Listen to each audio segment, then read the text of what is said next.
dans votre bouche, ça fait cochon. Ouais. Oh, il y a eu tellement de choses dans sa bouche de processus. C'est le seul raconteur qui ait le courage de lire ses histoires afin de ne pas encombrer sa mémoire. C'est aussi le seul comédien qui ait le courage d'avoir tourné dans 100 films, aussitôt oubliés, afin de ne pas encombrer la mémoire des autres, Philippe Castelli.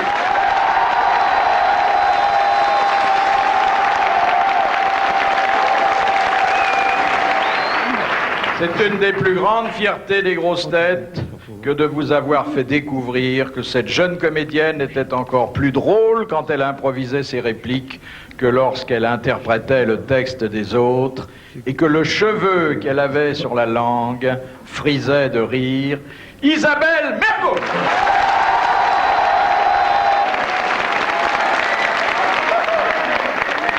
Il s'est taillé une place à part en inventant des personnages, en expérimentant des formules et en prêtant aux hommes politiques un esprit qu'ils ne lui ont jamais rendu.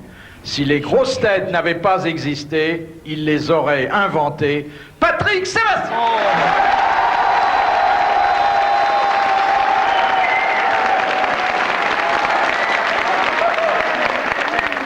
C'est le plus léger des plus lourds que l'air.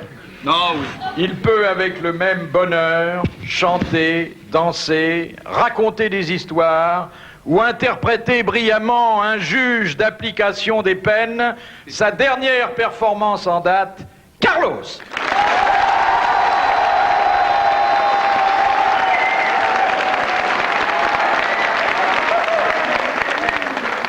Maintenant, c'est le ludio du comique. 48 kilos de gags, d'anecdotes, de dons naturels et de fantaisie, aussi à l'aise la plume à la main que la plume dans le derrière, sous les draps du séducteur que sur la couverture du best-seller, si.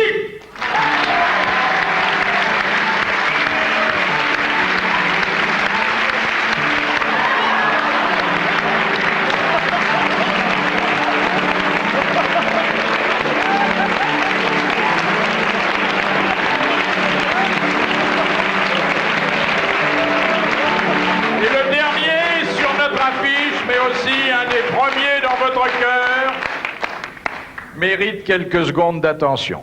Il doit à ses études sur les gallinacés un crâne en forme d'œuf. Il a fait de la bonne histoire un des beaux-arts contemporains. Il est le gardien-chef des bêtes de scène et du zoo du rire, Guy Montagnier.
Le maestro des grosses têtes, Jacques Lesage.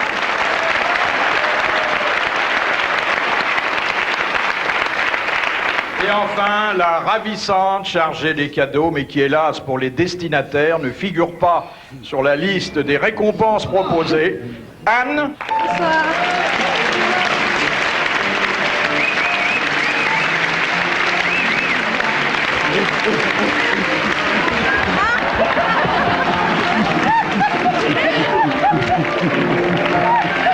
On reprendra tout à l'heure ce remake de la planète des singes.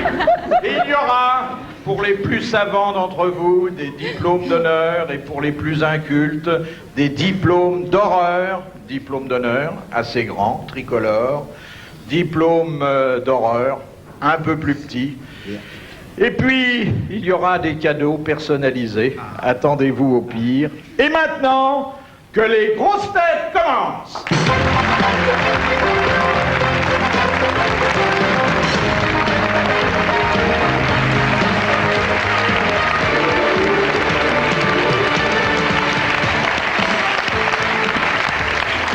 Une première citation. Vous savez pourquoi les Américains ont inventé le chewing-gum? Non. Pour faire patienter le tiers-monde. De Monsieur Thermidor de Saint-Malo. Il est mort? Mais non, puisqu'il nous a envoyé cette lettre il y a 2 jours. Est-ce que je peux me permettre de lui présenter mes homards? En quelle occasion et par qui fut prononcée cette phrase « Dieu me la donne, gare à qui la touche » Mandaïr. Mitterrand. C'est un chevalier? Non. Français. Français. Mort, complètement. Mort complètement. Début du siècle. Il est mort à la moitié du 19e siècle. Il parlait de sa vie. Victor Hugo. C'est un homme dont on parle souvent Victor Hugo. et... Napoléon. Flaubert. Napoléon. Napoléon. Alors voilà. Napoléon. Mais en quelles circonstances? Mais quand on lui a donné une invitation pour la première de Serge Lama. Quand il a été empereur. Quand il a été fait empereur. Bravo. La réponse d'Isabelle Mergo et de Patrick Sébastien. Dieu la donne, gare à qui la touche, ça peut s'employer dans d'autres circonstances. Ah oui. Vous savez que c'est pas lui qui est enterré aux Invalides? Vous saviez ça? Oui. C'est son aide de camp, il paraît. Pourquoi? Je sais pas, il paraît que quand il est mort, il était tellement en mauvais état qu'on n'a pas pu le rapatrier. On a pris celui qui était à côté. Oh, Ah, ça c'est une histoire m'étonnerait. Ça, c'est connerie. Si, parce qu'il est mort d'une maladie du foie, il s'est tout décomposé, C'est des alors que conneries. l'aide de camp qui s'était suicidé était à l'arsenic, il était en meilleur état, alors on a trouvé que c'était C'est plus... idiot ce que tu dis. C'est sûr, c'est vrai, c'est En tout cas, c'est un des monuments parisiens les plus visités. un descendant de maréchal d'Empire qui me l'a raconté. Qui ça Napoléon? Oui. Je savais que c'était l'Aube Amour. Vous connaissez la différence entre l'Ave Amour et l'Arc de Triomphe? Elle a les jambes comme l'Arc de Triomphe, mais son poilu n'est pas inconnu.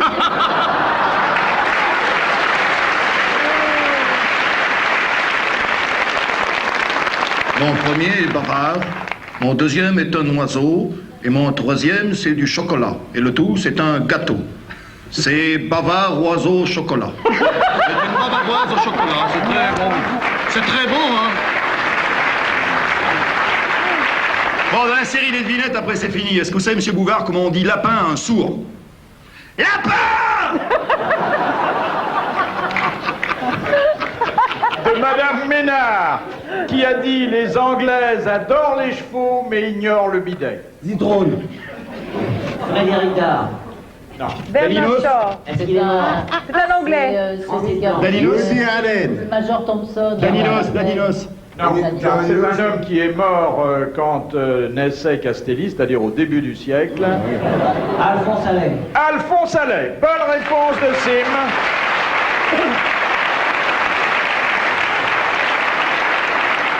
Pierre Reynaud, il avait un copain, on m'a raconté qu'il avait un copain qui s'appelait Banco. Et il l'a amené au casino. Il l'a amené au casino. C'est Banco, quand ça sortait pas, il disait j'appelais mon copain. Il avait sa carte d'identité, a marqué René Banco, il s'appelait. Et sur Jean Noël, il y a une histoire formidable qui est... Jean Noël, il faut bien dire qu'il vivait à une autre époque que nous, qui avait beaucoup plus de tournées que l'époque, le cirque Spirou, même en 4. Donc il était pendant 45 ans sur la route. Et bien sûr, il n'y avait pas la pilule. Et de temps en temps, quand le corps exulte, il avait des rapports avec des jeunes filles de qualité, ce qui nous arrive absolument pas en tournée. C'est jamais arrivé de m'en tourner. Jamais. J'aurais bien aimé vivre. Et ça se transformait quelquefois en petits-enfants. Et André Leclerc, son brave secrétaire et ami, notait ses enfants. Et quand il revenait des années après dans la ville, il disait « Ici, mon cher Jean, nous avons un petit Albert, nous avons un petit Marcel. » Et là, ils arrivent à Valence, il dit « Nous avons un petit Jean-François. » On n'oublierait pas d'acheter un petit cadeau, on parle de Leclerc, bien sûr. Et il achète un petit cadeau, et la femme arrive, bien sûr, la mère de petit Jean-François arrive à l'entracte. Jean, comment vas-tu? Micheline, Simone, comment vas-tu? Comment va Jean-François? Oh, tu t'en souviens, quelle merveille. Mais non seulement je m'en souviens, mais j'ai fait un petit cadeau à André. Voici un petit cheval d'arçon. Dis, mais Jean, il a 37 ans.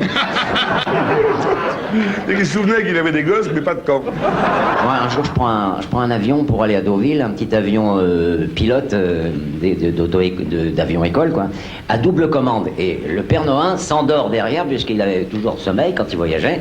Et puis je dis au pilote qui conduisait, je vais faire une blague à Noël, est-ce que vous pouvez pas faire le gars qui vient d'avoir un malaise?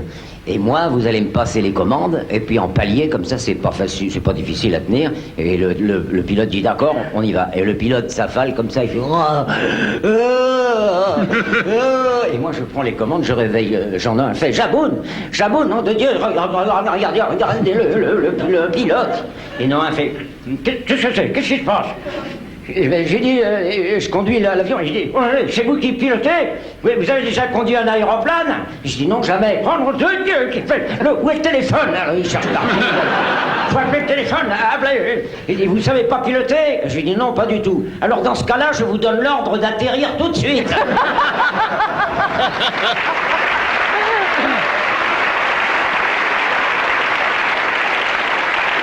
Ce Jean-Noël dit Jaboun, que les jeunes générations ne connaissent pas, est celui qui a inventé une partie de la télévision et notamment les variétés sur le petit écran. Oui. À telle enseigne qu'un jour, le président de la République de l'époque l'avait invité à l'Élysée. Vous vous souvenez? Vous étiez là? Oh mon Dieu, oui. Jaboun m'invite à l'Élysée. C'était René Coty, président de la République, et moi, j'arrivais à Paris. Et pour faire l'arbre de Noël de l'Élysée, Jean-Noël me fait venir, tout ça.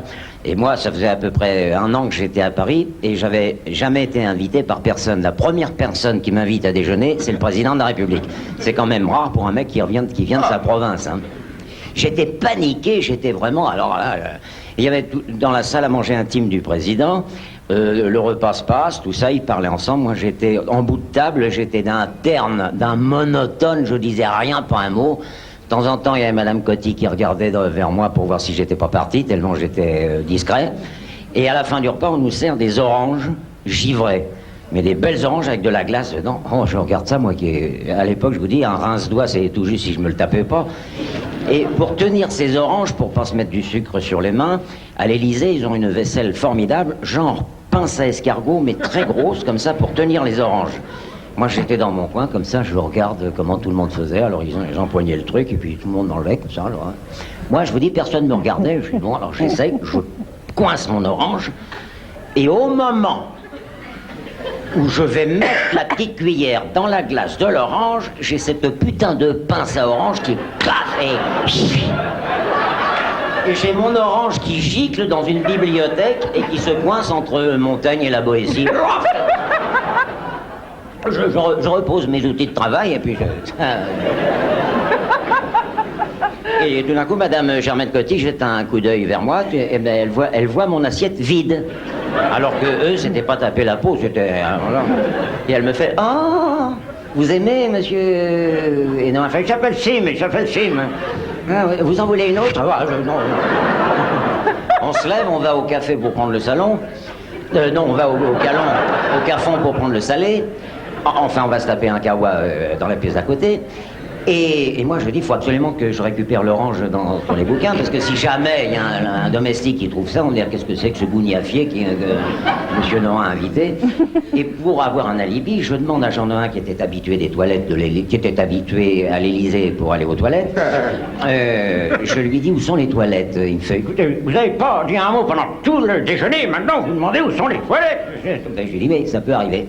Alors il me dit, vous passez dans la salle à manger, c'est la première porte à gauche. Oh, je passe dans la salle à manger, il n'y avait plus personne, ils avaient tout débarrassé. Et je glisse une main curieuse et paf, je récupère mon orange. Je la mets dans la poche. Jean-Noël entre aussitôt et ne voit pas que j'avais récupéré l'orange. Il me dit, mais c'est pas dans les toilettes, c'est une bibliothèque. Il fait, suivez-moi. Et on s'en va tous les deux, il me fait rentrer le premier dans les toilettes, et moi, me voilà dans les toilettes de l'Élysée. Je ferme la porte, je sors mon orange. Jean-Noël était derrière, il fumait une cigarette, il attendait son tour. Je mets l'orange dans la cuvette, je tire la chasse d'eau Et j'entends le glou-glou que nous entendons tous quand il n'y a pas d'orange. Et tout d'un coup, après le bouillon, l'orange revient dans toute sa splendeur. Je lui dis, il faut que je fasse disparaître l'objet du...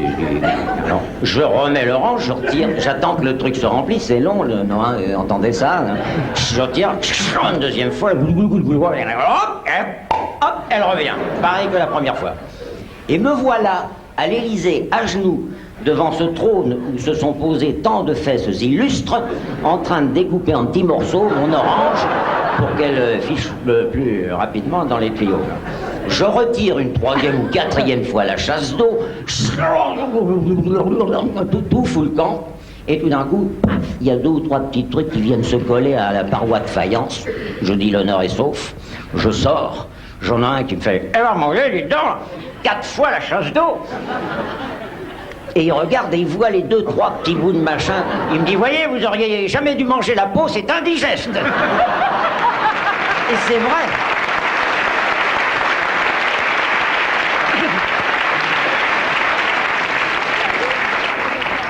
Là, je me tourne vers des spécialistes charmantes pour cette question de M. Saint-Didier. Quelle méthode contraceptive est-elle efficace à 100%? Rien faire du tout? Exactement, l'abstinence. Elle a mis le doigt dessus, si je puis dire. Excellente réponse d'Isabelle Mergo, qui nous allons donner ce diplôme d'honneur. Ça fera un sous-verre pour votre chambrette. Il s'est écrit. Je cite.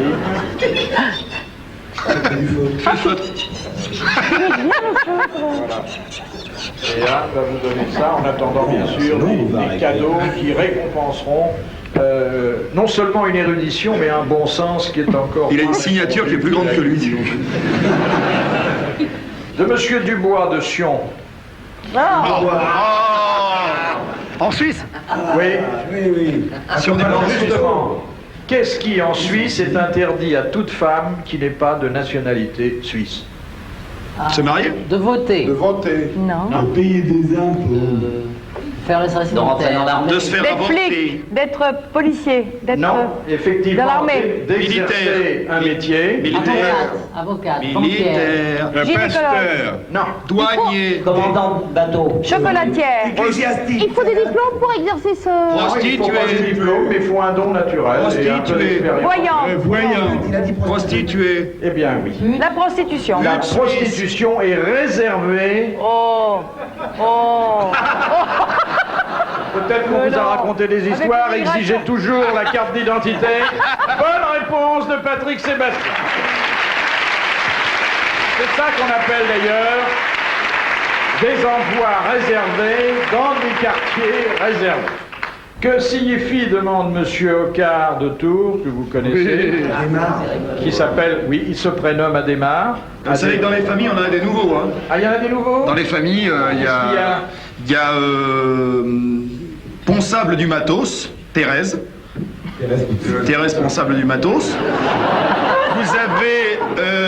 Vous avez, ah oui, une que j'aime bien, c'est Fonfec. F-O-N-F-E-C. Mademoiselle Sophie. Sophie Fonfec. Ce serait pas un pseudonyme d'Isabelle Mergo, ça? Ah, Et il y a UC. Et il y a UC. La famille UC, qui a un garçon qui s'appelle James. Et il y a aussi les frères. Je vois pas ce que ça a drôle, James UC.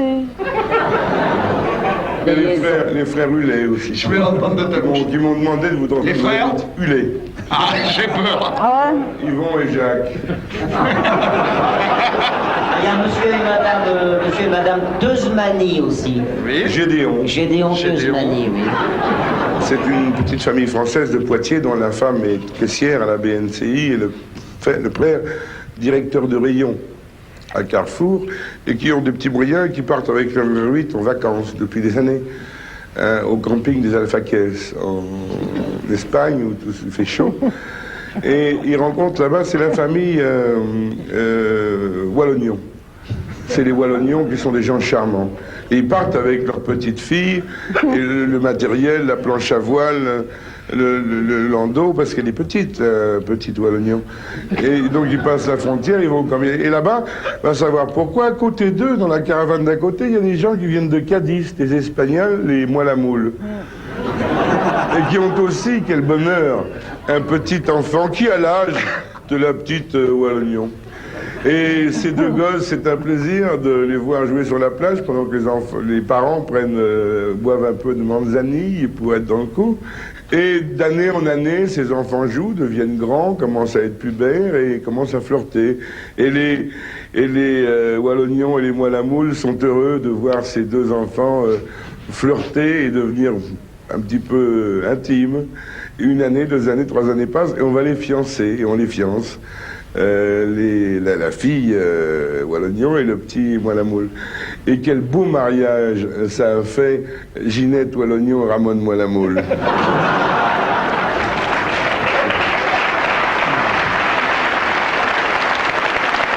Alors, monsieur Adhémar, au quart de tour, dont tout est parti, demande que désigne le sigle WC en Angleterre. Water closet. Water closet. Water closet. Non. Winston Churchill. Pas W, V. WC. Ah, V. C'est sur une voiture, Vacuum comment cleaner. ça? Ça n'est pas sur une porte, c'est plutôt sur une carte de visite. Victoria. Oui, Victoria et après Cross. Victoria Cross. C'est une bonne réponse de Philippe Castelli. Et merci à Patrick Sébastien.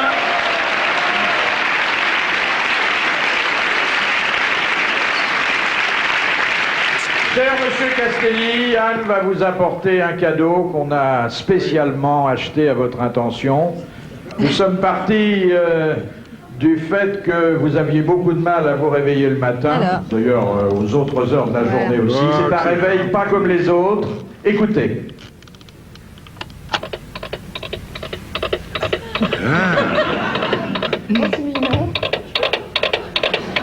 C'est enregistré par Merci. Attends. Non, il s'arrête. Ah voilà. Chaque fois que vous vous réveillerez, vous penserez à nous. C'est pas chiant pour dormir. C'est pas chiant pour dormir, hein. C'est impeccable. Non, mais c'est assez amusant le matin et ça vous met en train. Ça aide à aller à la scène.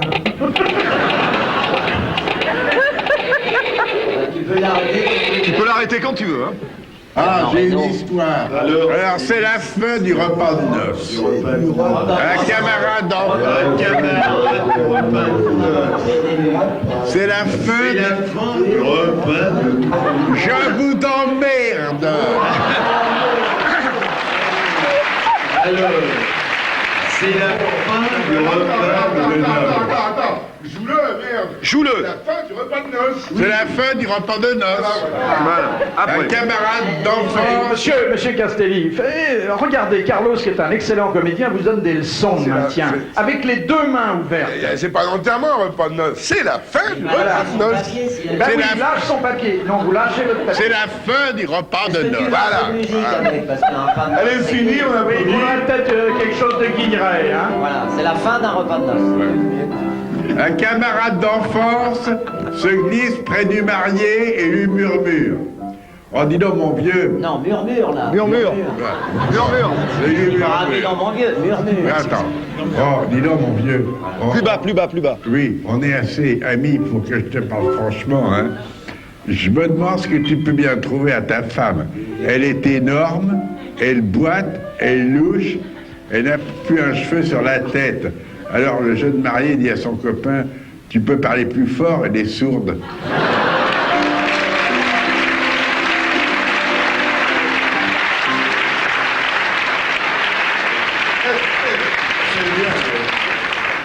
Madame Rondeau, avec quoi pratique-t-on la caresse espagnole? Avec la langue. Avec les cils. Avec les cils. Non, ça c'est les millions de papillons. Avec tous les poils. Avec les poils sous les Avec aisselles. un éventail. Avec les pieds. Avec les pieds, les pieds. Avec quelque chose de corps. Avec les cheveux. Une plume. Avec quelque chose du corps. Avec une partie du corps. Les lunettes. Les Cheveux. Les pieds. Avec les épaules, avec La tête. les coudes, les cheveux. Avec la poitrine. Bonne réponse d'Amandali.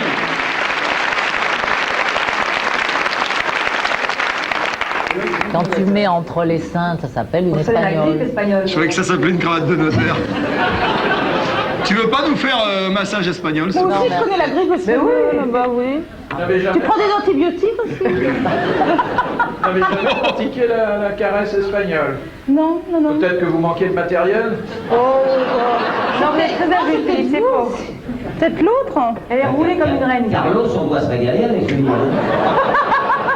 Ah mais il y a que Arriva Espagne. les femmes qui font ça. Comme les églises, les seins sont à Moi, j'y l'intérieur. arrive aussi. Le problème, c'est qu'il s'assied sur ton estomac, c'est lourd. Mais tu peux en gâter 3 avec ton ventre. toi. Qui c'est qui s'assied sur... Estomac à Le Costa. type, il s'assied sur Avec ton les estomac. médias, peut-être. Attends, qu'est-ce que tu dis? Quelqu'un s'est assis sur son estomac. Le mec s'assoit. Oh, bol. Après dîner. Le mec, tu peux nous faire voir la position parce qu'on va. Putain, moi, Le le mec mec, il s'assoit sur s'assoit ton sur son estomac. estomac. Carlos va te le faire. Fais-lui, Carlos. C'est obligé qu'il s'assoie sur ton estomac. Mais pourquoi? Et pour Moi, faire j'ai reçu beaucoup de l'espagnol. gens. Moi, ils pour sont jamais assis Moi, je sur te mon signale un estomac. truc, moi j'ai la meilleure position pour l'amour, je la connais, je vais te la montrer. Fais voir.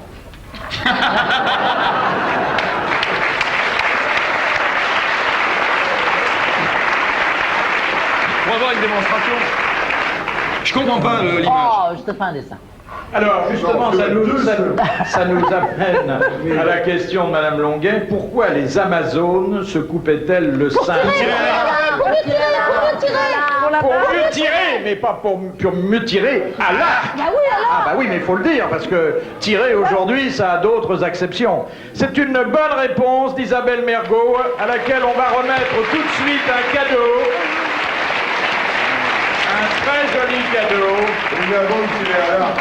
C'est un parapluie qui donne l'impression que le ciel déverse sur vous une pluie de fleurs. Joli, hein?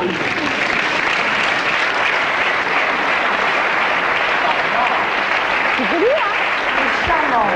Alors, on dit que le verre porte malheur et que d'ouvrir un parapluie porte malheur aussi. Alors là, il y a la totale. Ça hein. s'annule. De Monsieur Rappeau, citez le cas où dans l'armée française, un soldat de 2e classe peut commander un général. Quand le général est mort. Et pourquoi ça vous prend le petit salopard?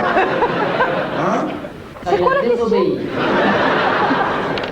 Quand le général est belge, Non. Voilà 2 militaires de grades très différents qui sont tous les deux Ils sont citoyens pas dans la même français. arme? Oh, c'est quand c'est une alimentation générale. En ce moment-là, le premier classe est plus élevé. Non. Au pieu. Non, oh ben non, c'est rare que... Enfin, je ne sais pas, mais... Quand il y en a un, l'autre ne peut pas parler. Non, non. C'est un vrai général? C'est un vrai général, c'est un vrai 2e classe, et pendant quelques heures, parfois 2 ou 3 jours, le 2e classe a autorité sur C'est le les général. réservistes là? Parce qu'il Ah prend non, la mais place c'est de quand c'est les quelqu'un. manœuvres, quand ils font semblant, quand c'est les manœuvres. C'est pas des manœuvres, Quand c'est c'est des répétitions, une activité qui est une activité civile, et même, je dirais, une activité de loisir. Ah, quand il y en a un qui est curé. En cavalerie. Quand l'autre, il est assis sur son C'est le torche. général des jésuites au professeur de première classe. Mais non. c'est pas dans l'armée. C'est un sport. C'est un sport. La cavalerie. C'est dans l'armée? Rugby. Il peut y avoir des manifestations militaires de ce sport, mais il y a de nombreux civils qui s'y adonnent, et un sport qui n'est pas sans danger, ce qui explique que si on juge, La chasse, il tire. Il tire. non, que si on juge que le 2e classe connaît mieux ce sport que le général, eh bien le général doit lui obéir. Au football. Rugby. Non. Il y a une balle dedans. Il y a une balle. Au rugby, oui, je suis le capitaine de 2e classe, c'est aucun problème. Les voltiges aériennes? À l'épée, au sabre. Non. La Au belote. pique-fou. Le morpion. C'est un sport. Aux échecs. Aux échecs. Non. Est-ce que c'est un Exactement. sport avec une arme? En montagne, lorsque le premier de cordée est un 2e classe, parce que c'est un guide confirmé, Oh, bah ça, le c'est général normal. suit la manœuvre. Eh bien, il fallait le dire. Bravo, monsieur Montagnier. Bravo, comment?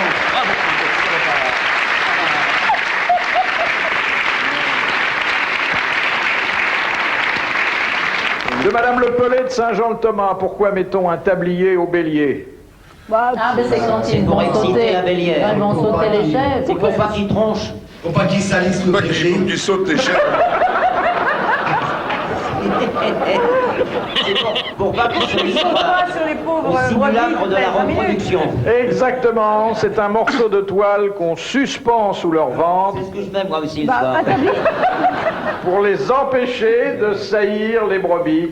Une bonne réponse de Monsieur Sim. Parce que si j'écoutais ma femme, hein, ça serait tout le temps. Hein. Alors, est-ce que dans la Légion, il est habillé de sapeur, c'est pareil? C'est pour pas qu'ils sautent les chefs? Oui, c'est un Dis peu pas du ça. mal des chèvres, hein, ne commençons pas. Et cette Le racisme. bonne réponse de Sim va lui valoir un cadeau personnalisé. C'est un nounours Pépère.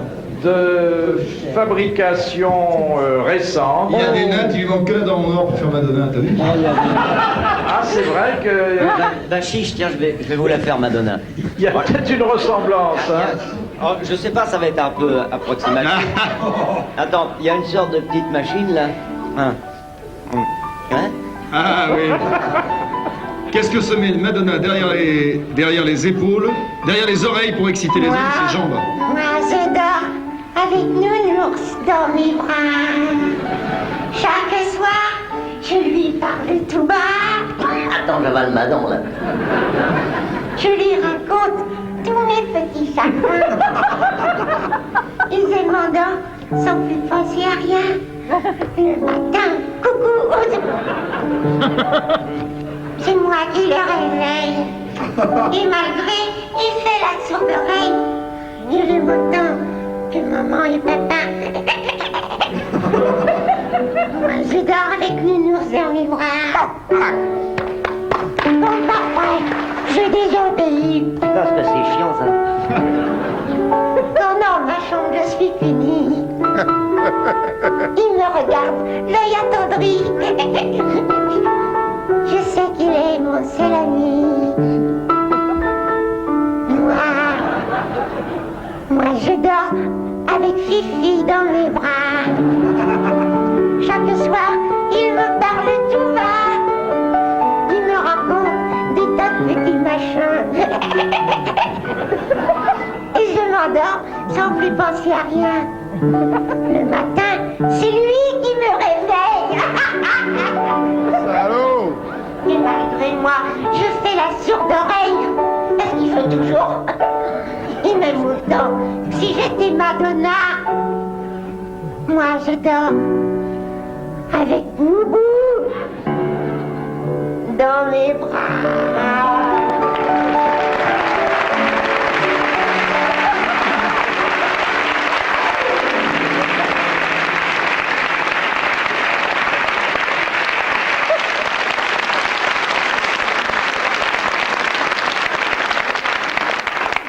Avouez, je suis quand même plus bandant que Madonna. Hein. Hein? Mais vous avez quand même pas tellement l'air d'être Anne Sinclair. Hein. Vous savez qu'il y a eu un drame terrible récemment. Mireille Mathieu a voulu faire comme Madonna. Elle a acheté sa culotte dans la salle, mais elle était restée dedans. Il y a eu 4 morts.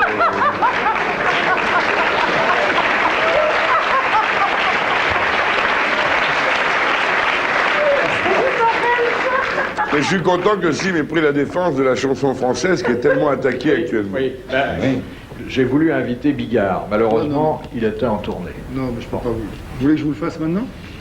Chez Vous faites Bigard, vous? Oui. Dans votre spectacle Dans mon en tournée, spectacle, j'ai un nouveau sketch, mais j'ai jamais voulu le passer à la télévision parce qu'il est un peu. Et vous si vous allez y tenez faire vraiment, aussi je vais vous le faire. Hein. Dites donc, Patrick. Ouais. Et vous allez le faire aussi à l'Olympia dans quelques jours? Je vais le faire, non pas dans quelques jours, au mois de janvier, mais alors Bigard, le seul point commun qu'on a, c'est la vulgarité. Et il a la chemise qui est boutonnée ici, là. Je vais me lever. Alors comme ça, là, normalement, je suis équipé parce qu'il est toujours habillé en noir. Et puis, je voudrais vous parler des gars et des filles. Hein? Parce que les gars et les filles, c'est pas pareil du tout. Mais alors, pas du tout, hein. Monsieur, par exemple, t'es invité à bouffer chez un homme politique important, par exemple. Et t'as envie d'aller aux chiottes. Et à ce moment-là, il y a une fille qui est là. Ben, tu la laisses passer, la fille. Alors que si ça se trouve, t'avais envie de pisser avant la fille. Les gars, ça pisse plus vite que les filles, les gars. Ça pisse plus vite. Le gars, il arrive, le gars. Il ouvre la braguette, il pisse, il sort, le gars. Ça fait 30 secondes. Alors que la fille, elle... Non, pas toi. La fille, elle arrive. Elle arrive, la fille. Alors la fille, déjà, elle ferme la porte 3 fois avant. Elle essuie la cuvette où il y a un gros dégueulasse qui a pissé avant, la fille. Ça fait déjà 30 secondes qu'elle y est, là. Et toi, t'es comme un con dehors à attendre, hein. Et c'est pas fini. À ce moment-là, la fille, elle relève la jupe puis elle baisse la culotte. Alors, pas trop bas, parce que demain, elle piétine la culotte. Pas au milieu, parce que ça déchire la culotte, et pas trop, parce que ça mouille la culotte. Et c'est pas fini, hein. Après, la fille, elle pisse, la fille. Et à ce moment-là, elle se remaquille. Comme si ça avait un rapport, les deux. Et le pire, c'est après. Parce que tu dis, j'y vais. À ce moment-là, il y a une autre fille qui arrive. Tu dis, j'y vais, j'ai mérité. Et là, tu rentres. Puis comme c'est propre, tu t'assois pour la petite commission. Puis tu dis, tant que j'y suis, je vais faire la grosse commission. Et là, je vais être un peu vulgaire. Hein. Je vais donner des détails techniques. Et c'est comme tu n'avais pas prévu la grosse commission, entre la grosse commission et la sortie de la grosse commission, il y a de l'air. Et ça fait du bruit. Et la fille, elle est de l'autre côté de la porte, la fille, hein. Alors, qu'est-ce que tu fais, toi, Bouvard? Tu tousses en même temps. Salaud. Ou alors, tu tires la chasse, mais comme t'es resté assis, t'as le cul tout mouillé en même temps. Hein? Et c'est pas fini. C'est pas fini, parce que là, tu prends tout le papier pour t'essuyer. Et quand la commission arrive, t'as plus de papier. Et c'est pas fini, hein. Parce qu'au moment de sortir, il y a une odeur dans les chiottes. Tu dis, la fille, si elle rentre, elle sait que c'est moi. Je peux pas me barrer par la chaise d'eau, hein. Alors, comme t'avais pas prévu, tu prends ta bombe anti-agression, t'en fous pas, et tu sors en chialant. C'est dégueulasse.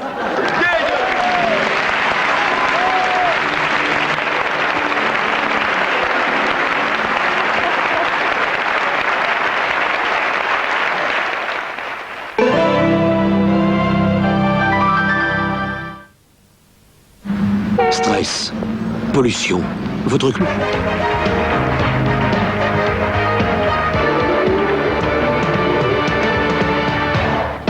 C'est Madame Boudin qui est toujours boudée le jour de sa fête. Saint-Yor. Qu'entendez-vous par C'est boudet? merveilleux, ça va fort. C'est pas au mois de février? Non, c'est plutôt à la belle saison. À Saint-Médard, non. Non. Qu'est-ce que vous appelez la belle saison? Parce que l'hiver peut être une belle saison quand on aime... C'est vrai, excusez-moi. Chacun voit les saisons à sa porte. Qu'entendez-vous par boudet? Oui, boudet. Eh bien, Bah, boudet, goût. Le jour où on célèbre sa fête, Il y a autre chose qui se passe en même temps. personne ne veut plus en entendre parler. La fête des morts. Saint-Barthélemy. Saint-Sylvestre. Non. C'est récent? C'est une fête qui a déjà quelques décennies d'existence. Le massacre de la Saint-Barthélemy. Décennie, c'est 10 ans. Oui, c'est ça, oui. Saint-Glinglin. Non, qui est extrêmement bien respecté en France et dans la plupart des pays industrialisés. C'est la naissance de quelqu'un? La fête du travail. C'est la fête du travail, exactement. Bonne réponse de Carlos. C'est la fête du travail. Vous avez dit Saint-Saint, c'est pas un saint. Saint, fête du travail. Moi, j'ai aucun copain qui s'appelle fête du travail. La Saint Travail. C'est la fête de tous les syndicalistes qui défilent dans les rues. Vous avez dit Saint-Saint. Et c'est vrai qu'il faut défiler dans les rues le 1er mai pour faire la fête de tous les syndicalistes qui défilent. Et qu'on va pas laisser passer ça, ils vont continuer à défiler tout le temps. Mais il faut sauver les travailleurs et je suis heureux de remettre ce chèque de 10 millions, 200 millions de francs, de centimes de putain. Et ici, vive les travailleurs. Et vous.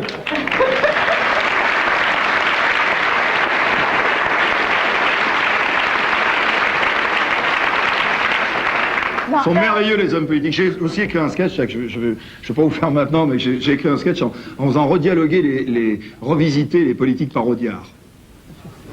C'est-à-dire que si, par exemple, si Audiard avait dialogué aujourd'hui, le film Le Président, ça aurait été joué par Gabin, qui aurait fait Mitterrand, en faisant oh, je vais vous dire une bonne chose. Je m'appelle François Mitterrand, ça fait 12 piges que je suis là, puis je vous emmerde.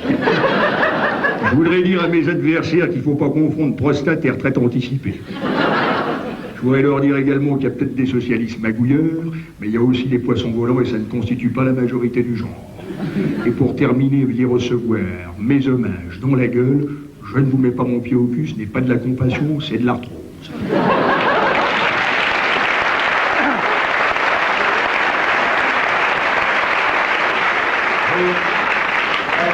En attendant, quand même, il est allé, avant les prochaines élections, à la campagne. Pour prendre un peu l'air, parce que, bon, il faudrait quand même être près des Français. Alors, je suis allé chez mon ami Mathieu Paysan. Mathieu est encore, il a des visites tout le temps. Alors Mathieu est content. S'il voit le président arriver, Bien, qu'est-ce que vous venez faire là, monsieur Mitterrand? Donnez-moi du travail, je veux être près des Français. J'ai un point en moins sur le cœur, alors, hop, je veux travailler à la ferme. Allons-y, donnez-moi du travail. Oh ben, il y a un tas de fumier, là. Il y a 4 mètres de haut. putain de tas de fumier énorme, 4 mètres de haut, il y a 20 mètres carrés. Ah, énorme truc. Pour les pendre la champ là-bas. Il y a 1,5 hectare, avec la brouette et la pelle. Allons-y. Pas de problème, hop, la brouette, hop. Ça me rappelle quelqu'un. Hop, la brouette, hop. La fourche, hop, la pelle, hop, il y va. Et alors Mathieu, il va à un autre boulot, va s'occuper des cochons. Lui. Et puis pendant qu'il est en train de s'occuper des cochons, il y a quand même du boulot à donner à bouffer et tout, nettoyer un peu. Il y a François qui arrive. Hop, c'est fini, et voilà. Hein. Quoi, déjà? Il y a 1 heure, c'est tout. Allez, 4 mètres de haut, on va aller voir ça, Grénon. Qui va dans la cour de la ferme. Et voilà le travail. Il n'y a plus rien. Il n'y a même pas une paille de fumier par terre. Rien. C'est moi qui l'ai fait. Voyons, c'est bien, on va aller voir le champ. Oh, il y a le champ, 1,5 hectare. Ça fume, ça pue, c'est fantastique. Oh, les gars, dites donc, où alors là? Comment vous dirigez la France, hein? Eh ben, qu'est-ce qu'on va faire maintenant? Donnez-moi du travail. Donnez-moi encore du travail. On va venir avec moi, Grénon. Il l'emmène à la grange. Dans la grange, il y a un énorme tas de patates, puis il y a 2 bennes. Et voilà, il y a les patates là. Faut les trier. Les petites là, les grosses là, c'est marqué dessous la benne. Grosses, petites. Faut les trier. Pas de problème. Hop, tabouret. Allons-y. Hop. Ça prend les patates, Il m'a dit, ouais, je vous laisse. puis il va vaquer à ses occupations, traire les vaches. Puis le soir arrive, pas de président. Il rentre dans la cuisine, Mathieu. Silhouette, t'as vu le président? Oh non, je n'ai pas vu, Mathieu. Assieds-toi, la soupe est prête. Il est quand même 8 heures, hein. Le pauvre, là, j'ai donné le travail à 11 h ce matin, à trier les patates, les pots contre le tour. Oh, va aller dans la grange, Grénon. Fonce à la grange. Il ouvre la porte. Il y a Mitterrand qui est assis sur une chaise, avec une patate moyenne dans la main. Il y a toujours l'énorme tas de patates derrière. Dans la benne grosse, il y a 4 pommes de terre. Dans la benne petite, il y a 4 pommes de terre. Il a une pomme de terre moyenne. C'est tout ce que vous avez fait depuis ce matin, Grénon. Alors je comprends pas, moi, vous mettez 1 heure pour foutre là tout le fumier sur le champ 1,5 hectare. Et puis là, ça fait des heures que vous avez trié 8 patates et vous êtes là. Eh oui, mon vieux, mais que voulez-vous? Moi, pour semer la merde, ça va, mais pour prendre une décision...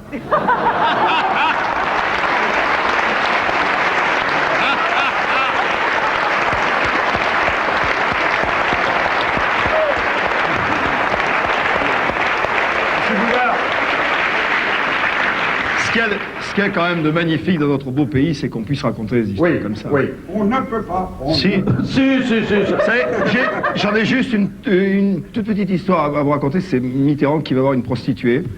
et qui prend 1000 balles, 2000 balles, etc. Et il dit c'est combien? Et la fille lui dit écoutez, si vous me montez la jupe aussi haut que sont les prix, si vous me baissez la culotte aussi bas que sont les salaires, si vous sortez quelque chose d'aussi dur que la vie de tous les jours, et si vous me le mettez aussi profond que vous les mettez aux Français, ben je vous en fais cadeau.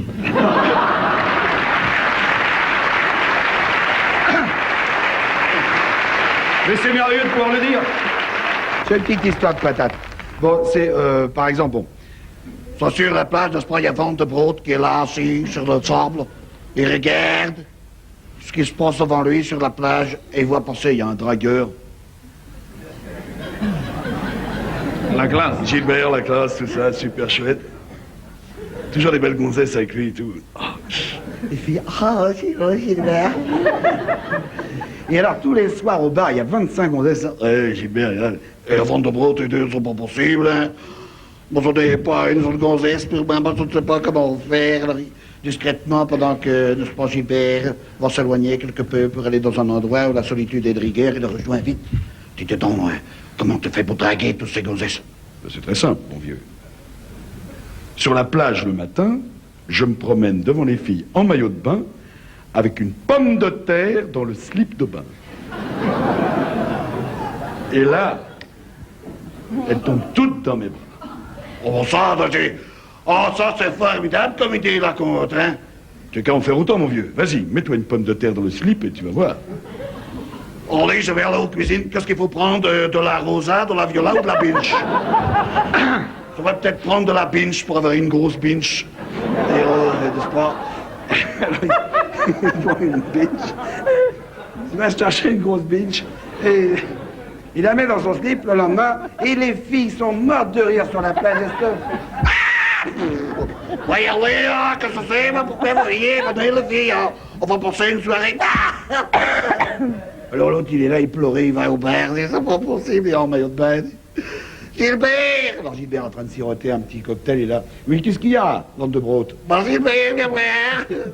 Moi, je comprends pas, hein. Tu m'as dit de mettre une pomme de terre dans mon slip, je l'ai mise.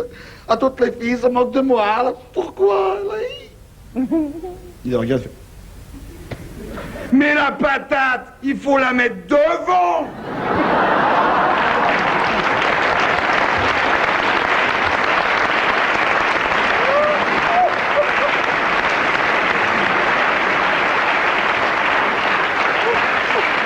Moi, j'ai une petite histoire sur une prostituée qui aime le show business, qui est folle du show business, et elle a fait tatouer, tout ce qui est tatoué est amoué, bien sûr, sur ses cuisses, d'un côté Patrick Sébastien, et de l'autre côté Johnny Hallyday.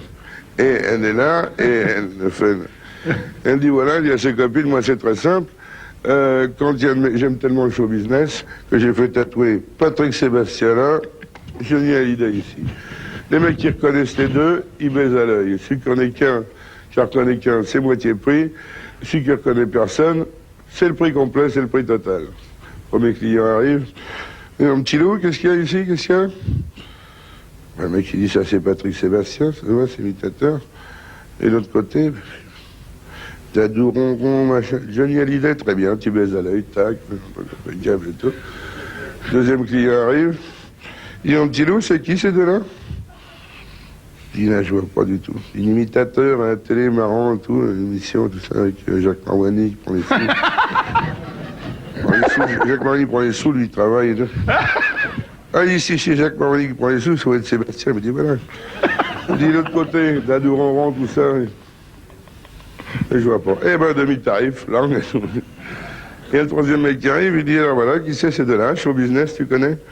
Il dit, moi, show business, je connais pas du tout, c'est vraiment pas mon truc.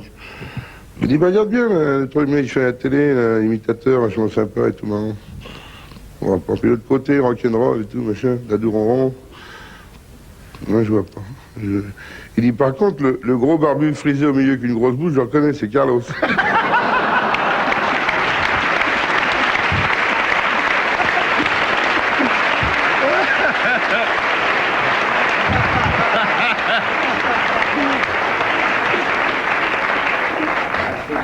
Question de Madame Surgère.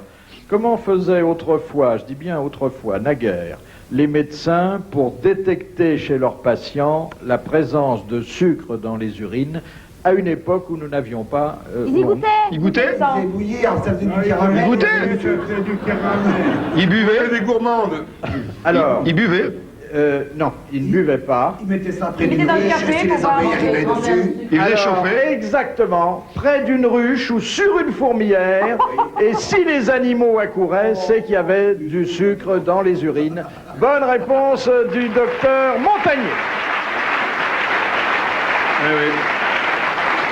Comme disait le diabète. Si on a des fourmis qui vous rentrent dans le slip, c'est qu'on a du diabète. J'ai une histoire sur Bourville et De Funès qui sont serveurs dans un café. Oui. Alors, c'est deux, il y a Bourville, évidemment, puis il y a De Funès qui était pas c'était un serveur. Et alors, il va dans une forêt un soir, et puis il manque d'écraser un escargot, et l'escargot se transforme en génie. Et le génie dit à De Funès, qu'est-ce que tu voudrais? Ben, je suis serveur, alors ce que j'aimerais, c'est avoir une grande main. Je pourrais attraper les bières, les machins, on fait comme ça, là. Hein? J'ai une grande main. Tac, il a une grande main. Il revient au bistrot, puis il y a Bourville, oh, qu'est-ce que c'est que cette main que tu as? Et tu t'es coincé les doigts dans la porte ou quoi? Non, j'étais dans la forêt, et puis il y avait un escargot, j'ai été évité, c'est devenu un génie, et puis ben, tu demandes ce qu'on veut. Ah ben, j'y vais alors. Alors, dans la forêt, il évite un escargot, le génie. Moi, je voudrais une grande... je voudrais un grand sexe, moi. Le génie dit, écoute, avec un grand sexe, non, c'est pas possible. Ben si, je veux un grand sexe, très grand. Il dit, tu vas avoir des problèmes avec les filles. Bah, c'est pas grave, j'ai un copain qui a une grande main. Alors, le cadeau pour Patrick, dont on connaît les talents sportifs, c'est un punching ball qui donne l'illusion d'être un grand boxeur. Je peux mettre la tête de qui je veux dedans. Le soir d'un championnat du monde, écoutez. Attends. Qu'est-ce que ça fait quoi? Attends, fais voir. Ah, c'est génial! Merci, Adrien, c'est vachement sympa. On a gagné, Adrien!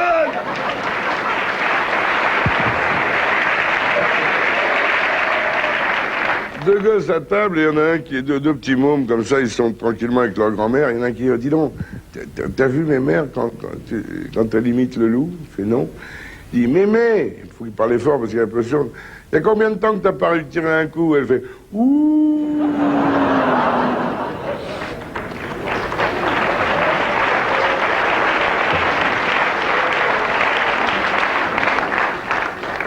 Moi, je les aime bien nuls, comme ça. Oui, oui. C'est-à-dire ça. Vous remarquerez Courte que et nulle. les dames sont beaucoup plus pudiques que vous, que nous. Non mais nous, contrairement à eux, on passe pas notre vie dans le slip. Ils ne pensent qu'à ça. Non mais Non, ils ont parlé de vaches. Ils ne parlent que de cochonneries. Non, toi aussi. Je te signale que les plus grosses histoires dégueulasses que je connais, c'est toi qui me les as racontées. En coulisses.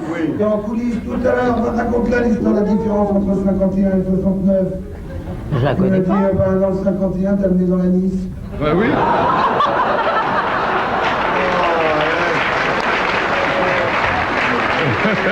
Et la devinette que vous avez racontée tout à l'heure à Carlos sur les témoins de Jéhovah. Oui. Ah oui, elle m'a raconté une histoire formidable. Elle m'a dit, quelle différence y a-t-il entre un témoin de Jéhovah et une paire de roubignoles? Oh, j'ai pas dit roubignoles. T'as dit couilles. Elle a dit couilles. Bon, j'ai dit, il y en a pas parce qu'ils arrivent toujours par deux, mais on les laisse jamais rentrer.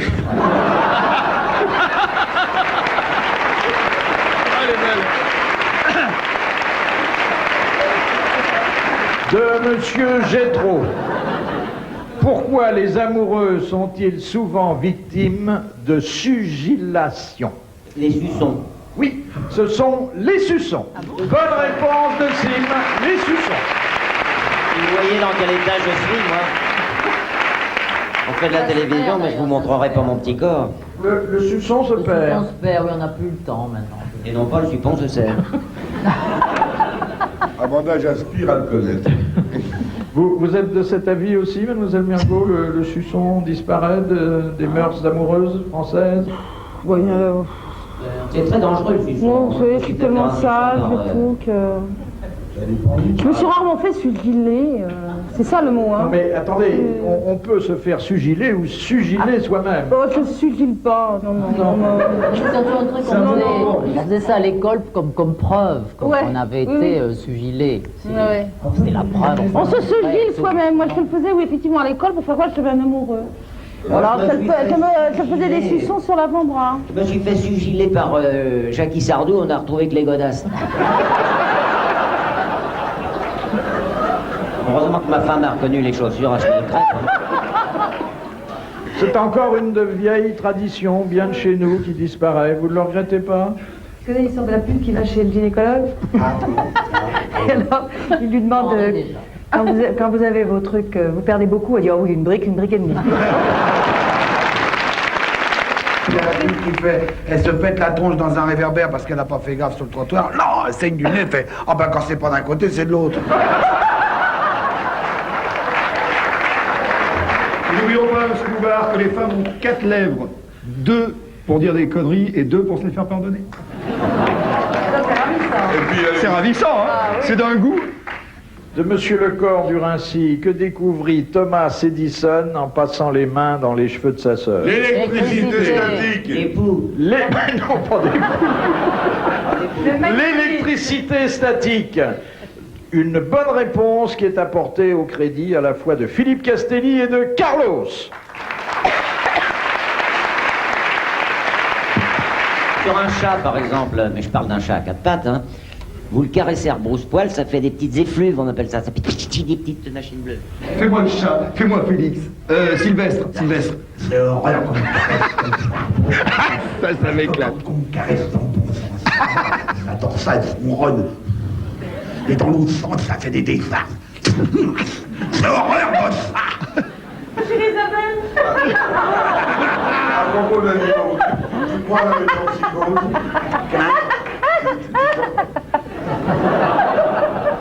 Vous croyez à la métempsychose? Ah oui. Dire qu'on se... Non, c'est ce que ça veut dire, oui. Non, c'est... En animal. Incarnation. Alors c'est deux potes magnifiques, comme on peut être... mon pote Sébastien et moi, on vit ensemble, on aime les mêmes choses. Non. On reste pas ensemble, mais on aime le même genre de vie. Mais c'est vrai qu'ils s'habillent tous un peu pareil. Ils sont là, ils ont des... Oui, non, bien bon, deux amis qui se quittent pas souvent. Et puis un jour, on sort. Vraiment, ils pensent presque à prendre un appartement ensemble. Ils sont vraiment potes depuis 30 ans. L'un est tout bible, l'autre est dentiste. Et en sortant d'une boîte de nuit, un jour, l'autre il veut faire le toréador, un peu comme Antoine Blondin, dans un change en hiver, et blam, il y a une bagnole qui le chope, boum, il est mort.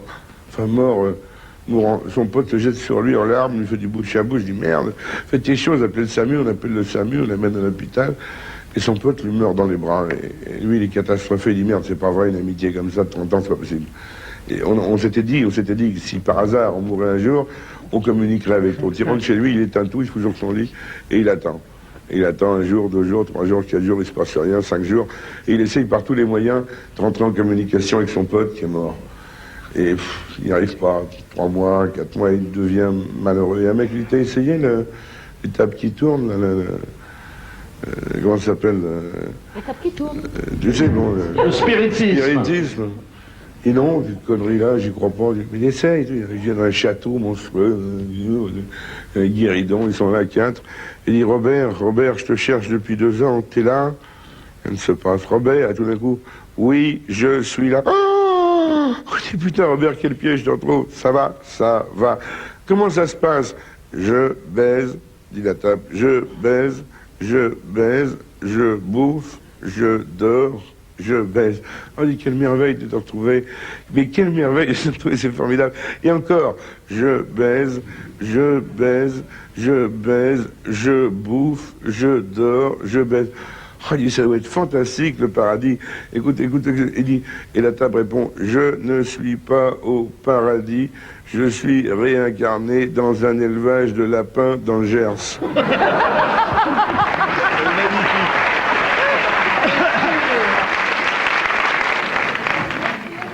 Elle est jolie, maman. Elle est tellement jolie. Elle est magnifique. On a acheté pour elle un cadeau.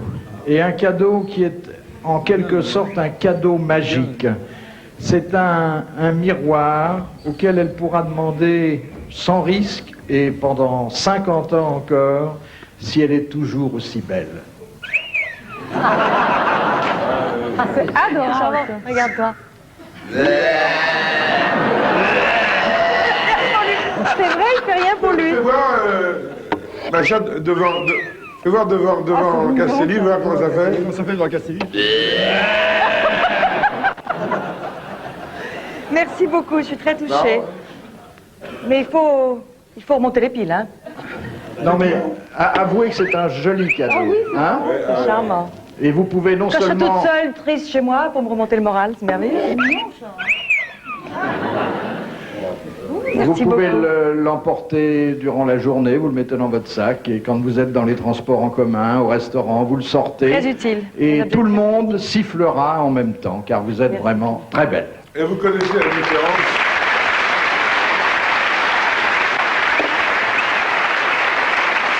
Mon cher Bouvard, la différence entre un miroir belge et un miroir français. Non. Le miroir belge ne réfléchit pas. Il y avait, par exemple, il y avait une charmante jeune femme, justement, de ta classe, mais alors beaucoup plus que là, alors que toi, t'as plutôt... Non, elle était plutôt... C'est Marie-Hélène Merschmelot-Ginglar, qui est très... Mitterrand, écoute. Mais non, Mitterrand... Et puis, je fais pas les nattes. Bon. Alors, Marie-Hélène Merschmelot-Ginglar, qui est là, qui est très ennuyée à son amie Marie-Agnès de Bordèche. Parce que hier, il y a Henri Charles qui m'a sauté dessus. Oh, ça m'a dégoûté. Oh, je ne pourrais jamais avoir un petit enfant. Alors, son amie, Marie-Agnès, c'est un peu comme ça. Bon. C'est ce qu'elle s'est fait faire à 25 liftings. Alors maintenant, quand elle parle, elle a les seins qui bougent. Et va voir. Écoute, alors, il n'y a plus qu'une solution pour avoir un petit bébé, mon ami. C'est d'aller voir l'inséminateur artificiel. J'en connais un très très bien, le professeur Wanchenstein. Alors, il donne une carte, professeur Wanchenstein, c'est dans le 20e, elle prend le taxi. Voilà, madame, on est arrivé, s'il vous plaît. Hop, c'est 200 balles. Alors, elle descend, elle voit un immeuble, mais cradingue, une horreur, avec des croûtes, des étais pour pas que ça tombe de chaque côté. On dirait Beyrouth Ouest, un peu. Alors, elle descend, oh, c'est pittoresque. Elle voit professeur Wanchenstein sur une plaque rouillée un peu. Alors, elle entre, oh, c'est extraordinaire. Elle monte les marches. Oh, l'escalier est branlant. C'est normal pour un inséminateur, hein, un escalier branlant. Alors, là, elle monte, 6e étage, Wanchenstein. Frappe à la porte, c'est du bois vermoulu un peu. André! On entend une voix. André! Alors, elle pousse la porte. Fait le même bruit que le mec qui est dedans. Elle entre. Et là, il y a un monstre, une espèce de nabot qui arrive. Bonjour, madame. Je vous en prie. Je suis le professeur Wanchenstein en train de pénétrer dans mon cabinet. Oh, professeur, oh, c'est extraordinaire. Asseyez-vous. Alors, elle s'assoit. Oh, je suis très intimidé. Qu'est-ce que je peux faire pour vous, hein? Voilà, professeur, mon ami Marie-Agnès de Bordèche m'a dit que vous aviez une méthode extraordinaire pour avoir un tout petit bébé sans avoir des rapports épouvantables. Il n'y a pas de problème. Vous voyez ici, autour de la pièce, il y a une étagère avec des bocaux. Effectivement, elle voit plein de bocaux en verre, gros bocaux comme ça, remplis chacun de boules de couleur, avec sur chaque bocal une étiquette et un nom d'homme célèbre. Paul Newman, Alain Delon, Robert Redford.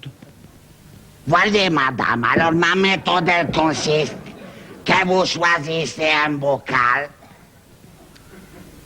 et que je vous donne une boule des bocals que vous avez choisi, vous l'avalez et vous avez un petit bébé qui ressemble au monsieur qui est marqué sur le bocal choisi. Allez-y, choisissez. Je sais pas si je dois. Choisissez!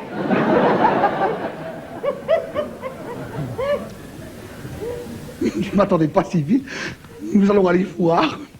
Voyons, Newman. Non. Roque voisine. Non. Oh, Alain Delon. Oh, je voudrais un petit bébé qui ressemble à Alain Delon. Y a pas de problème. Hop, voilà mon échelle. Il ouvre le bocal, il prend une boule, il descend. Ouvrez la bouche, madame. Allons-y, avalez. On a plus avaler la bouche d'un de long. Et tout d'un coup, il fait oh, je me sens pas très bien, docteur. Oh, professeur, oh, je ne sais plus. Oh, Et là, elle tombe par terre, blaf. L'autre, il est là. Il sort son bazar. Je t'en foutrais, moi, des Alain Delon.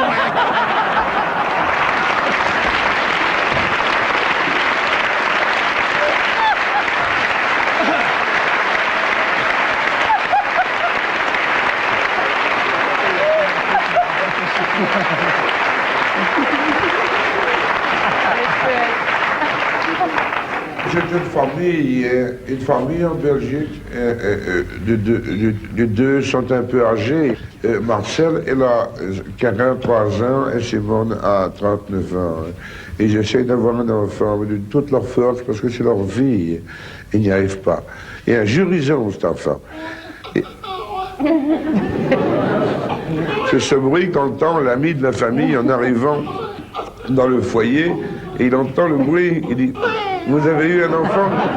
Quelle merveille! Oui, nous avons eu un enfant, et tu sais, depuis, ma vie a changé, tu sais. Ma vie a complètement changé. Avant, je faisais la fête, tu sais, et puis Simone et moi n'entendons plus.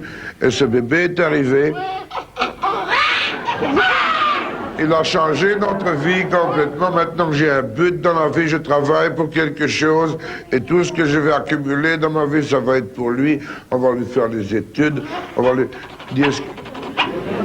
Est-ce que je peux le voir, dit l'ami. Il dit, bien sûr, viens voir dans sa chambre. Il dit, mais quel joli charme. Et il se penche vers le bébé.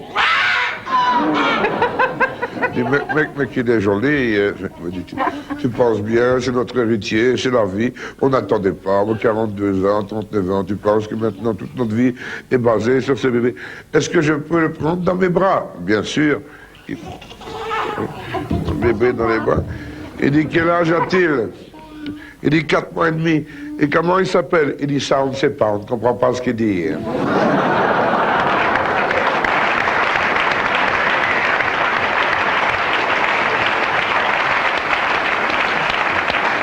Monsieur Desfossés de Gagny, quels sont les assurés sociaux dont le numéro de sécurité sociale commence par le chiffre 7? Ceux qui sont nés en... Les hermaphrodites. Les hermaphrodites. Oui, c'est bon, excellente réponse de Patrick Sébastien. Il y en a, ça existe. Ben oui, parce que Ça existe vraiment un c'est pour les mecs, 2 c'est pour les femmes, alors à tout hasard. C'est ça. Mais entre 2 et 7, il y avait que d'autres chiffres quand même. Non, mais attendez, il y a aussi les transsexuels, mais là, il y a les chiens différents. Ce sont des gens qui ont les deux sexes à la fois. Oh, les vénards. Qu'est-ce que t'as, Amanda, toi? Ça n'existe pas. Ça n'existe pas, les hermaphrodites. Ah, c'est dans l'Antiquité, dans les machins, dans la mythologie. Non, mais des bisexués, oui. Oui, bon, les transsexuels, tout ça, mais les hermaphrodites. Ah si, ma Mais sœur, transsexuel, tu le sais elle a pas. un Tu sais clitoris pas la terrible. naissance. Et alors, pourquoi j'en donne un numéro perdant comme ça, d'avance? Vous nous bourrez le mou un petit peu, là. Ah, mais attendez. Je suis pas sûre, vraiment. C'est pas parce que Voilà. Amanda Lear et Isabelle Mergo n'ont jamais rencontré d'hermaphrodites qu'ils n'en existent pas. Oui, on vous en montre à la foire. Des fois, il y en a à Mais la faites foire. voir, moi je l'aimerais Non, bien. mais elles en ont mangé beaucoup. Des escargots, Oui, c'est hermaphrodite, les escargots. Elles mangent hermaphrodite, après elles gueulent pour dire que ça n'existe pas. C'est des bêtes à cornes, comme tout le monde. Voilà, alors. Et en plus, ça m'étonnerait qu'ils aient la sécu. Pourquoi? Les escargots? Il n'y a pas de raison. Quelqu'un qui rentre chez lui, qui trouve évidemment sa femme couchée avec un type, il fait « Oh, qu'est-ce que c'est que ça ?» Et l'amant se lève, il fiche le camp, tout nu bien sûr, il rentre dans la salle de bain, il prend la serviette, il se la met autour pour cacher, et il y a le mari qui fait « Ah non, non, pas celle-là, c'est la serviette pour la figure !»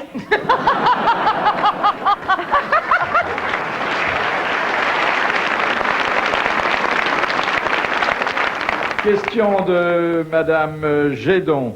Quand un gendarme ou un policier doit-il obligatoirement se débarrasser de son arme de service? Quand il rentre chez lui. Dans les lieux publics. Non. Dans un Aux certain toilettes. lieu public. À l'église. À l'église, à l'église. Non. Le cimetière. Au bordel. À Non. l'Élysée. Tribunal. Dans une Au prison. café. Non. À l'Élysée. Restaurant. La loi française dit qu'il y a un seul cas où l'arme de service doit être déposée à la porte. Au tribunal. Quand on va voter. Quand on va voter. Bonne réponse d'Amanda Lear. Quand on va voter. Pour Amanda Lear, nous avons prévu un diplôme d'honneur. Faut appuyer là. Et puis un coussin, mais pas un vulgaire coussin péteur comme on en trouve dans les magasins de farce et attrape. Ça représente quoi? Un coussin embrasseur. C'est un big bisou. Attends, on n'entend pas. Fais comme ça. On dirait la bouche de... c'est mignon. On dirait la bouche de On dirait Noah. plutôt, On va demander, hein. C'est grave, c'est on l'horreur. dirait plutôt Zitrone qui marche, le bruit. Hein. Faut l'emmener à la visite médicale parce que... C'est adorable. Ah, c'est mignon. Merci. Puis on veut mettre des choses dedans, j'ai vu, il y a... Ça, c'est les piles. Ah bon?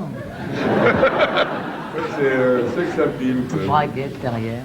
C'est joli, je ne sais pas si c'est votre pointure, mais nous l'avons acheté un peu au hasard. Ah, avec une tête plate, on va pouvoir poser la bière. Non, mais les grosses bouches sont très à la mode. Ah, qu'est-ce que tu dis? C'est un homme qui a vécu 37 ans de bonheur total avec sa femme. Et malheureusement, il est atteint d'une maladie très grave et il va mourir dans la soirée. Ça fait des années, ça fait des mois qu'il souffre. Mais ce soir, les médecins le savent, sa famille le sait. Il est là. Il fait 1m96, 31 kilos. Il a des grands yeux comme ça. Ses dents, il va mourir, quoi. C'est terrible. Et la famille est là et le veille. Et puis à minuit, il y a sa femme qui dit « Bon, ben, je vais me coucher, moi. » Alors de ce corps qui n'existe presque plus, qui est déjà de l'autre côté de la vie, sort un son avec des grands yeux énormes, disant « Mais, mon amour, nous avons vécu 37 ans de bonheur total, de joie, de sexualité, et aujourd'hui, je vais mourir dans la nuit, un quart d'heure, dans une heure, et tu dis que tu vas être couché. » Ben, il était marrant, c'est pas toi qui te lèves le matin. Extraordinaire.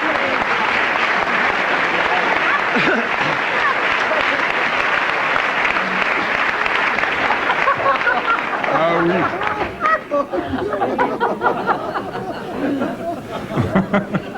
Madame Belu, Madame Schmoul et Madame Beutre sont aux eaux de Vincennes. Comme il fait beau... Eh non, attends, ta gueule. Comme il fait beau, elles en profitent pour prendre le thé à la terrasse d'un petit café. Tout à coup, un buisson s'agite, un énorme gorille apparaît, enlève Madame Belu et disparaît avec elle dans le buisson. Alors Madame Schmoul repose sa tasse en disant d'un air pincé, ben, je me demande bien ce qu'il lui trouve. Rien, non, rien compris. Voilà, c'était la très jolie parabole du gorille Je vois pas et de la bourgeoise. C'est pas un gorille.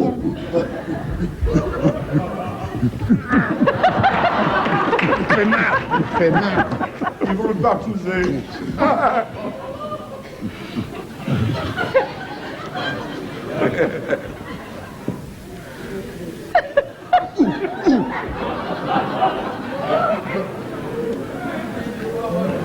Ils ont failli tomber.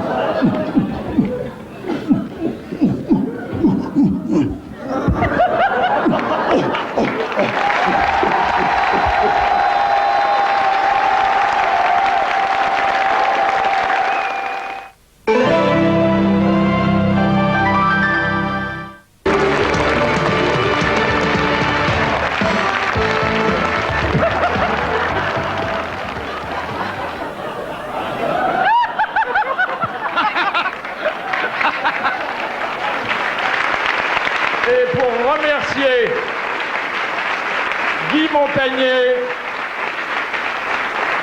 de cet exploit. Voilà une paire de chaussons pour vous, mon cher Guy. Oh, quelle horreur. Ils sont beaux. Vous les mettrez le soir à la chandelle, vous penserez à nous. Quand dit-on d'une saillie qu'elle est forguette? La quand ils sont démarrés. Elle est ratée. Elle a oublié le rendez-vous. Quand il a tiré à côté? Elle n'a pas Oui, réussi. exactement, elle n'a pas réussi, elle ne s'est pas faite au bon endroit. Tout à l'heure, Montagnier, Comment ça, pas au bon endroit Non, mais vous savez que bon, le cheval est un animal impétueux et quelquefois trompe de trop. ses connaissances anatomiques laissent à désirer. Ah bon? Donc on Et dit donc on que dit qu'il est viré. la saillie est forget et ça vient de to forget, un verbe anglais qui veut dire oublier. Forget me not. Question de Madame Labelle. Quelle star de cinéma mourut à 14 ans en laissant un fils qui reprit ses rôles? La scie ou un animal. C'est Rintintin, mais c'était une bonne indication de Patrice Sébastien et une bonne réponse d'Isabelle Mercier. Le chien Rintintin est mort Rintintin, d'ailleurs. on est bien Rintintin. Non, c'était pas Tintin, c'était Rintintin. Qu'est-ce que c'est bien Rintintin? Et il a disparu juste avant la guerre et il a donc échappé. C'est vieux pour un chien. Non, je la raconte pas. La guerre? Non, le 14 ans. 14 ans? Non. Ma chienne a 19 ans et demi, hein. Et elle est encore bien. Je vois les chiens dans la rue. Qu'est-ce que c'est comme race? C'est un corneau comme nous. Ah, tu parles de ta femme? Non, ma chienne, c'est Paulette. Vous savez, chez le vétérinaire, les chiens sont très très impressionnés. Et il y a un énorme bulldog, comme on voit dans les dessins animés, énorme, bave et tout. 90 kilos, tu sais, ce qu'on appelle les boules mastifs ou les matins de Naples. Comme ça, qui est là, comme ça. Et à côté, il y a un tout petit... Pasqua, oui. Il y a un tout petit chien, comment il s'appelle? Un jobert. Un jobert à côté. Genre de hamster avec un manteau de fourrure, genre Yorkshire. Il est là. Et le gros chien dit: qu'est-ce que tu fous, toi, ici, chez le vétérinaire? Mais dis-moi, je suis avec une maîtresse, je m'emmerde. Elle part au travail, elle revient me faire pisser, et je mange des boîtes, et je m'emmerde. Alors hier, je ne sais pas pourquoi, elle se couchait, elle était toute nue, j'ai sauté dessus, puis j'ai fait comme ça. Et puis elle a été vachement embêtée, elle m'a engueulé, m'a jeté contre le mur, puis aujourd'hui, elle m'a même ici pour me faire castrer. Alors je suis malheureux. Et toi? Ben, dis-moi, c'est à peu près pareil. Échec, un mannequin, ouais. Gonzesse de chez Elite, avec des seins superbes, des pointes comme ça, 1m86, des cheveux roux jusqu'au cul, des yeux verts ici, qu'une paire de fesses, je te raconte pas. Ah bon? Et sort du bain, elle est sympa, elle me file à bouffer, elle me sort pour pisser, je fais ce que je veux, je suis à la maison, je réponds au téléphone. Ah bon? Et elle sortait du bain, il y a 2 jours, elle avait un petit peu d'eau qui coulait au bout des seins, les fesses un peu mouillées, je sais pas ce qu'il m'a appris. J'ai sauté dessus, j'en ai mis partout, devant, derrière, 2 fois. Alors, toi aussi, on va te couper les couilles? Il fait: non, les ongles.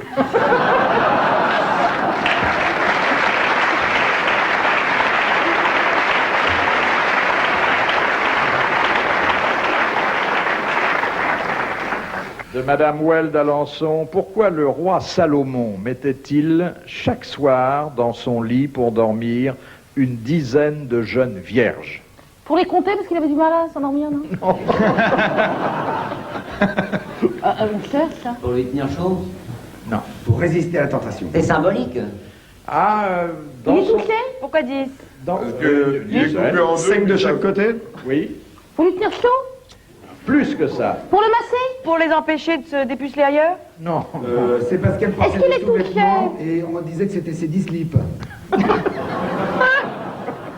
Est-ce qu'il est touché? Non. Il se laissait toucher par elle? Non. Bon alors. Pour empêcher. Pour empêcher. Il est remplissé d'autres choses, c'était des petites fouillettes. Mais Tu leur fais boire beaucoup de tisane, bien brûlante. Je les ai trouvés. Et tu leur dis de fermer la bouche, ça fait des petites bouillottes, je suis désolée. Hein. Il les faisait bailler, ça lui Espèce donnait le sommeil. d'autopunition pour contrôler s'ils pouvaient résister à la tentation. Pour rendre jaloux Mais attendez, quelqu'un. il se faisait pas toucher, il les touchait pas. Il les touchait pas et il bah. était déjà Encore un très, gars, très celui-là, vieux. toi. Ouais, tu prononces ta Empêcher- copain. Au cas où ça lui viendrait, un coup comme ça, une fois. Non, non. Il les regardait Il les regardait et ça le faisait méditer. et puis il avait l'impression que ça lui faisait du C'était bien. ses filles? Il avait l'impression que c'était ses enfants. Non, non. Qu'il était protégé. C'était un orchestre de chambre qui lui faisait Non, pas de musique. ils prenaient leur jeunesse, non? Exactement. C'était une croyance de l'époque qui disait que si on était entouré de jeunes, Jeunes, surtout on la devrait- nuit, on se réveillait moins vieux au matin. Bonne réponse d'Amanda Lee. Ça, c'est un truc.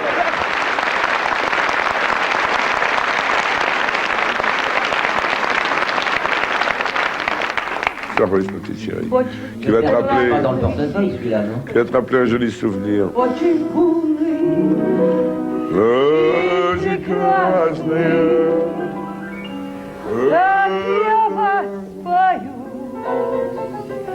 как я вас люблю, знать увидел вас. Je vais pleurer. Я недобрый час. Тра-ла-ла-ла-ла, тра-ла-ла-ла-ла, тра-ла-ла-ла-ла, тра-ла-ла-ла-ла, тра-ла-ла-ла-ла.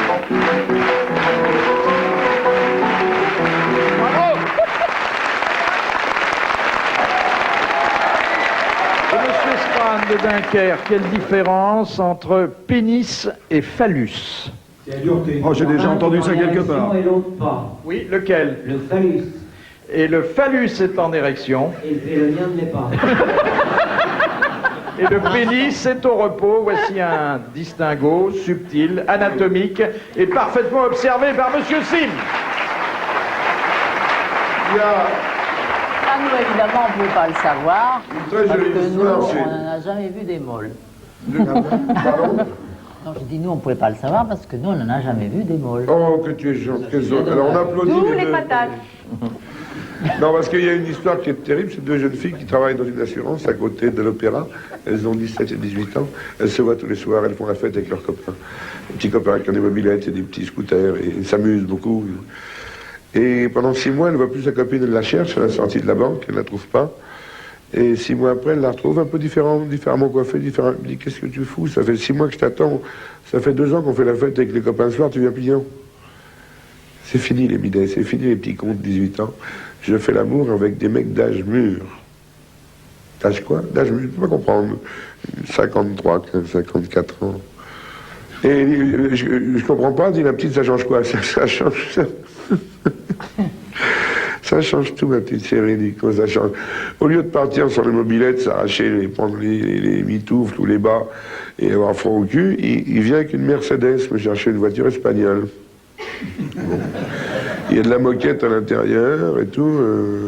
Et au lieu d'aller au Wimpy ou machin, au fast-food, manger un machin qui coule partout, il m'amène dans un restaurant avec, comment tu peux pas comprendre, c'est sur la table il y a comme des draps. Enfin, il y a un chamelier qui vient nous servir. Et c'est pas comme les minets où au moins un coquin merdeux dans une espèce de truc en plastique. Ah bon? Il dit après on va pas faire la fête dans des boîtes à la con, on va boire un drink chez Castel. Ah oui, je ne connais pas Castel, on n'a pas pu y entrer. Mais non, ça n'a rien à voir avec les minets, je sors avec des hommes d'âge mûr. Et il dit ensuite, il m'amène au lieu d'aller au 6e étage et puis mettre un mouchoir pour savoir si c'est libre, tirer un coup, se laver le cul dans le lavabo où c'est de l'eau froide et laisser la place aux copains, il m'amène dans son loft. Dans son quoi? Son loft, c'est un appartement qui a le dernier étage, c'est merveilleux. Ah bon. Et alors là, il a un lit avec de la fourrure dessus et je me roule entièrement nu. Sur le lit, je me regarde dans la glace qui est au-dessus. Ah bon, dit l'autre qui comprend de moins en moins. Et il dit, il se met dans la salle de bain, il met sa veste d'intérieur. Mais quoi? Tu peux comprendre, c'est comme une robe de chambre, mais les minets, non, fini. Plus de minets, plus de minets. Plus de petits cons de 18 ans.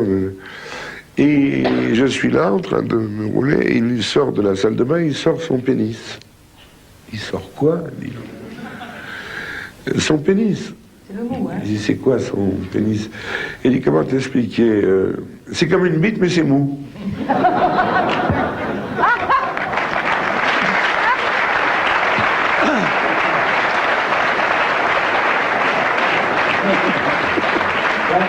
J'en ai une petite histoire, je ne raconte pas beaucoup, mais c'est un pilote belge qui est dans un avion, il va atterrir au-dessus de Bruxelles, comme ça, et puis alors il y a les gars de la tour de contrôle qui lui donnent des ordres, il fait « Alors, commandant Van de Putte, attendez l'autorisation d'atterrir. » Et l'autre il fait « Oui, j'attends l'autorisation d'atterrir, je tourne au-dessus de l'aéroport. Hein. » Et l'autre à la tour de contrôle lui fait « Donnez votre position, commandant Van de Putte. » Comment? Quelle est votre position, commandant Van de Putte? Et le commandant répond, je suis assis à l'avant gauche de l'appareil. C'est beau l'aviation. Hein. Ah, c'est beau l'aviation, mais ça fait du bruit. Surtout en temps de guerre. Eh ben écoutez, moi je me souviens quand j'étais tout petit, et à ce moment-là, quand on entendait les avions qui faisaient...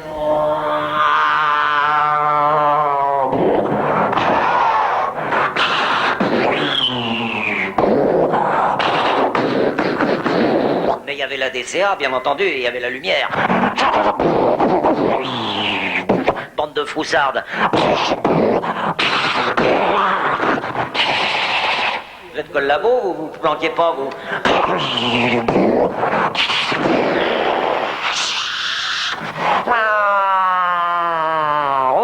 Oh, je suis gâté.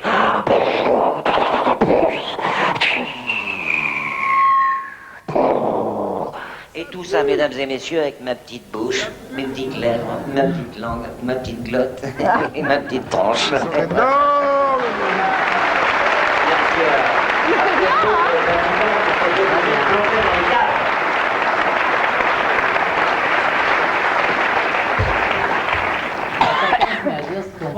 Une dernière citation à vous proposer pour terminer. C'est Madame Lagaulle qui la pose, qui a dit « Pauvre petite femme, ça bâille après l'amour comme une carpe après l'eau sur une table de cuisine. » Sacha Guitry. Non. Un grand misogyne, en tout cas. Ben, c'est un homme qui aurait beaucoup aimé les femmes si les femmes l'avaient aimé davantage. Oscar Wilde. Il n'était pas joli, c'est pour ça? Il n'était pas très beau. Toulouse-Lautrec. Non. Moi.